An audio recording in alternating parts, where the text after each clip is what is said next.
اور کچھ کی گھٹنوں تک تھی۔ عمر میں نے تمہیں بھی دیکھا ہے، تمہاری قمیص تو پیروں سے ٹکرا رہی تھی۔ تو حضرت عمر کہنے لگے حضور خواب کوئی دیکھتا ہے، تعبیر کوئی بتاتا ہے، پر یہاں کمال یہ ہے کہ خواب بھی آپ نے بتایا ہے، تعبیر بھی آپ ہی بتائیں گے۔ حضور پھر بتا دیں اس خواب کی تعبیر کیا ہے؟ تو حضور نے فرمایا تعبیر یہ ہے کہ کسی کا دین ناف تک، کسی کا گھٹنوں تک، کسی کا پیٹ تک، اور عمر تو سارا ہی دین میں لپٹا ہوا ہے، تو سارا ہی دیندار ہے، سارا ہی۔ حضرت عمر فاروق رضی اللہ تعالیٰ عنہ آئیڈیل ہیں، ایک ہیرو ہیں، پر حضرت عمر کا مرتبہ اور مقام یہ ہے کہ نبی کریم علیہ السلام نے فرمایا کہ جبریل امین 950 سال میرے عمر کی شان بیان کریں تو عمر کی شان ختم نہیں ہوتی۔ 950 سال اگر حضرت جبریل بھی بیان کریں تو یہ مقام ہے سیدنا فاروق اعظم۔ اللہ تبارک و تعالیٰ نے جس طرح سارے نبیوں میں شان حضور کو عطا فرمائی، اسی طرح تمام نبیوں کے حواریوں میں سب سے زیادہ شان حضور کے غلاموں کو عطا فرمائی۔ حضرت عمر فاروق کی زندگی میں جو چیز آپ کو بہت زیادہ ملے کہ وہ یہ ہے کہ آپ نے جتنا کڑا احتساب محاسبہ باہر والوں کا کیا ہے نا، اس سے زیادہ بڑھ کے اپنا اور اپنے گھر والوں کا کیا۔ کہ ہم جتنے لوگ ہیں ہمارا معیار یہ ہے کہ سامنے والا غلط ہے اور میں ٹھیک، یعنی دوسرے کا بچہ گلی میں نظر آ جائے تو اس کی غلطیاں نکلنی شروع ہو جائیں گی، اور میرا بچہ سارا شہر گھوم آئے ایک ٹائر پہ موٹر سائیکل پہ، تو ہم کہتے ہیں کہ ابھی بچہ ہے، انشاءاللہ سیانا ہو جائے گا۔ اگر ابا جی آج تک سیانے نہیں ہوئے اس کو سمجھا لیں، تو پھر بیٹے کا سیانا ہونا تو ہو سکتا ہے کہ وہ 60-70 سال لگ ہی جائیں۔ رات کو چہرے پہ نقاب ڈال کے نا تو مسجد کی گلیاں گھوم رہے تھے عمر فاروق، مدینے کی گلیاں گھوم رہے تھے، 1-2 گلیاں رہ گئیں تو فجر کا وقت ہو گیا۔ تو حضرت عمر اپنے غلام سے کہنے لگے نماز پڑھ لیتے ہیں اور باقی 2 گلیاں بعد میں گھوم لیں گے۔ حضرت عمر نے امامت کرائی تو نقاب اسی طرح چہرے پہ۔ ایک گلی سے گزر رہے تھے تو ایک بوڑھی اماں بیٹھی ہے خیمے میں، بوڑھی کچھ چہرے سے پریشان لگتی ہے۔ تو حضرت عمر غلام سے کہنے لگے اسے پوچھو کیوں پریشان ہے؟ ہمارا تو اپنا ابا پریشان رہتا ہے، ہم پوچھتے نہیں، ہم نہیں پوچھتے۔ ہماری اپنی اماں روتی رہتی ہے کہ چلو 2 گھڑیاں رات کو آ کے بیٹھے گا میرے پاس، لیکن وہ آتا ہے 2 درجن کنوں لے کے اور سیدھا اپنے کمرے میں جاتا ہے اور بیگم صاحبہ سے کہتا ہے کہ یہ 6 اماں کو بھی دے آؤں، اس نے کون سا کھانے ہیں؟ تو وہ پلیٹ میں لے کے آتی ہے۔ پھر ماں کا دل ٹوٹتا ہے کہ یہ کمائی تو میری تھی، یہ تو بوٹا میں نے پالا تھا، لیکن یہ کس بیوپاری کے ہاتھ چڑھ گیا؟ ہم تو اپنے ماں باپ کو ٹائم نہیں دیتے، لیکن جب لوگ اللہ سے ڈرتے تھے رویہ کیا تھا؟ حضرت عمر فاروق رضی اللہ تعالیٰ عنہ خادم سے کہنے لگے بوڑھی سے پوچھو۔ تو پوچھا اماں السلام علیکم۔ وعلیکم السلام۔ اماں کیا بات ہے؟ تو اماں کہنے لگی جاؤ دونوں، تمہیں کیوں بتاؤں، دیہات کی سیدھی سادی بی بی، جاؤ بھاگ جاؤ۔ کہا نہیں اماں مہربانی کرو، اندر تو آنے دو۔ بڑی منت کے بعد اماں مانی۔ عمر فاروق عام آدمی نہیں جس سے دنیا کامتی ہے۔ حضرت عمر اندر گئے، اماں کیوں پریشان ہو؟ تو اماں کہنے لگی تمہیں کیوں بتاؤں، میرا اپنا دکھ ہے، چل اماں بتا دے تیری مہربانی۔ اماں کہنے لگی میں ایک بیوہ ہوں، بے اولاد ہوں، کوئی میرا سہارا نہیں، مجھے عمر فاروق سے بڑی شکایت ہے، میرے اوپر 25 دینار کا قرضہ چڑھ گیا ہے اور 3 دن ہو گئے میں نے روٹی نہیں کھائی، اور عمر نے میری خبر نہیں لی۔ حضرت عمر کو پتہ چل گیا اللہ وارث ہے، اس کا کوئی 2-4-10 ہزار ووٹ کوئی نہیں، ایک کو میکے سے 6 مربے نہیں لے کے آئی، ایک اکیلی تنے تنہا۔ اور بھائی جب اللہ کا خوف ہوتا ہے تو پھر انسان ان غریبوں کو بھی بلاتا ہے، پھر ریڑھی والے کی بھی اہمیت بڑھ جاتی، پھر رکشے والے کی قدر بھی بڑھ جاتی۔ حضرت عمر فاروق رضی اللہ تعالیٰ عنہ کہنے لگے اماں عمر سے شکوہ ہے؟ کہاں؟ جناب عمر کہتے ہیں میں نے ایک جملہ کہا تو اماں نے تو مجھے لاجواب کر دیا۔ میں نے کہا اماں عمر کو کیا پتا کہ تو بھوکی ہے اور مقروض ہے، اسے کیا خبر؟ تو اماں کہنے لگی کیا کہا تم نے؟ عمر کو خبر نہیں, اسے پتہ نہیں. تو عمر سے کہو نا چھوڑ دے حکومت, اس کے حوالے کرے جو خبر رکھ سکتا ہے. کیوں بیٹھا ہے پھر؟ ہمارے حکمران کہتے ابھی میں صدمے میں ہوں, نکلوں گا تو بات کروں گا. نہ ادھر ادھر کی تو بات کر, یہ بتا کہ قافلہ کیوں لٹا. مجھے رہزنوں سے غرض نہیں, تیری رہبری کا سوال ہے. ہاں تجھے جواب دینا پڑے گا.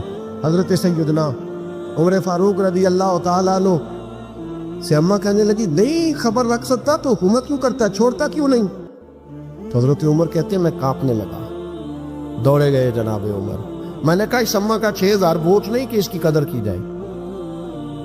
یہ اماں کوئی بہت آکسفورڈ یونیورسٹی کی ڈگری ہولڈر نہیں کہ اس کی بات مانے جائے کہ لاوارث اور بیوہ بی بی. عمر دوڑے گئے, گھر سے اناج کا تھیلا کندھے پہ رکھا, 25 دینار بھی لیے, پکا پکایا کھانا بھی لیا. خادم کہنے لگا حضور مجھے دے دے میں اٹھا لیتا ہوں. تو حضرت عمر فرمانے لگے چل وعدہ کر قیامت کے دن بھی میرا بوجھ اٹھائے گا. کہنے لگا جی نہیں وہاں نہیں اٹھا سکتا. فرمایا پھر آج بھی نہ اٹھا, مجھے ہی اٹھانے دے, یہ میرا بوجھ ہے تو مجھے ہی. اماں کے سامنے 25 دینار بھی رکھے. پھر اماں کو حضرت فاروق اعظم نے 2 مہینے کا راشن بھی دیا, پھر پکا پکایا کھانا بھی دیا. معمولی آدمی کی بات نہیں کر رہا, 24 لاکھ مربع میل کا حکمران. حضرت عمر مدینے میں بیٹھ کے کبھی للکار دیں تو کیسر و کسریٰ کی ٹانگیں کانپے. جناب عمر فاروق رضی اللہ کھانا کھلا کے اماں چارپائی پہ تھی تو عمر نیچے بیٹھ گئے. کہنے لگے اماں چل عمر کو معاف کر دے, چل چل جانے دے, کوئی عرض نہیں, بیچارے کو پتہ نہیں چلا. تو اماں کہنے لگی تو نے پھر عمر کا ذکر چھیڑ دیا. بیٹے میرے گھاؤ بڑے گہرے ہیں, میرے زخم بڑے سخت ہیں, کلیجہ پھٹے تو تجھے دکھاؤں کتنی تکلیف میں ہوں. میں تو پکا ہوا پھال ہوں, کسی وقت بھی دنیا سے چلی جاؤں گی. میں نے عمر کو معاف نہیں کرنا. جب میں قبر پہ جاؤں گی نا, نبی کریم علیہ السلام آئیں گے تو میں عمر کی شکایت کروں گی. میں کہوں گی حضور اس سے پوچھئے یا رسول اللہ بیوہ اور بوڑھی کا خیال ہی نہیں کیا. تو آپ کے غلام کہتے ہیں میں نے عمر کو کبھی اتنا روتے نہیں دیکھا جتنا آج روئے. کہنے لگے اماں عمر کو میں جانتا ہوں وہ کمزور ہے, یہ شکایت نہ لگانا, وہ کمزور ہے, مقابلہ نہیں کر سکے گا, یہ شکایت نہ لگانا, چل معاف کر دے. تو اماں کہنے لگی اچھا تو مجھے کچھ اچھا لگتا ہے, جا تیری خاطر عمر کو معاف کیا, تو پیارا لگا ہے, جا معاف کیا, تیری خاطر معاف کیا, تیری خاطر عمر کو معاف کیا. حضرت عمر فاروق کہنے لگے مجھے لکھ کے دو. کون اتنے جتن کرتا, کون کسی سے کہنا جا اپنی اماں کو منا لے, تو کہتے ہیں نہیں میری غلطی کوئی نہیں تو مناؤ کس بات پہ, ہمیں تو 20 دلیلیں آتی ہیں, جا ابا کے پیر پکڑ لے. پتہ ہے نبی پاک علیہ السلام نے فرمایا جس کا باپ راضی ہوگا اسی کا اللہ راضی ہوگا, اور جس کا باپ ناراض ہوگا وہ سارا دن وظیفے پڑھے, اس کا اللہ راضی. یہ ابو داؤد شریف کی حدیث ہے. نا جی بڑی مہربانی, پیسے نہ لائیے گا آپ. اب بات سنیں, وہ بھی میں سمیٹنے کی طرف آ رہا ہوں, ختم کر رہا ہوں, آپ میری بات پہ توجہ رکھ. عزیز بھائی, نبی کریم صلی اللہ تعالیٰ علیہ وسلم نے جو اپنے غلاموں کی تربیت کی, تو حضرت عمر فاروق کہنے لگے لکھ کے دو, لکھ دو. تو اماں کہنے لگی آپ لکھیں میں سائن کر دیتی ہوں, آپ لکھ دیں میں سائن کرتی ہوں. حضرت عمر نے لکھا فلاں بنت فلاں کو عمر سے شکایت تھی, پھر انہوں نے عمر کو معاف کر دیا. اماں سائن کرنے ہی لگی تھی کہ مولا علی شیر خدا آ گئے. حضرت عبداللہ ابن مسعود آ گئے. اوہو عمر یہاں بیٹھے ہوئے ہو, میں سارے مدینے میں تلاش کر رہا تھا, یہاں بیٹھے ہو, وہ کچھ لوگ ملنے آئے, نکلو. اماں نے سنا کہ یہ عمر تھے تو اماں اٹھ کے کھڑی ہو گئی. آئے ہائے عمر تھے, آپ عمر تھے. تو جناب عمر کہنے لگے اماں تو نے جو کہا ٹھیک کہا, لیکن اپنے وعدے پہ قائم رہ, یہ ذرا سائن کر دے. اماں نے سائن کیے تو حضرت عمر فاروق فرمانے لگے علی آ گئے ہو تو بطور گواہ تم بھی دستخط کر دو. عبداللہ ابن مسعود تم بھی بطور گواہ جب سائن ہوئے تو جناب عمر نے رکا لپیٹا اور مولا علی شیر خدا سے فرمانے لگے علی یہ رکھ لو, مجھے لگتا ہے میں تم سے پہلے دنیا سے جاؤں گا, اور جب میں پردہ کر جاؤں نا تو یہ رکا میرے کفن میں رکھ دینا. اگر حضور علیہ السلام نے پوچھا نا میری امت کے ساتھ کیا سلوک کر کے آئے ہو,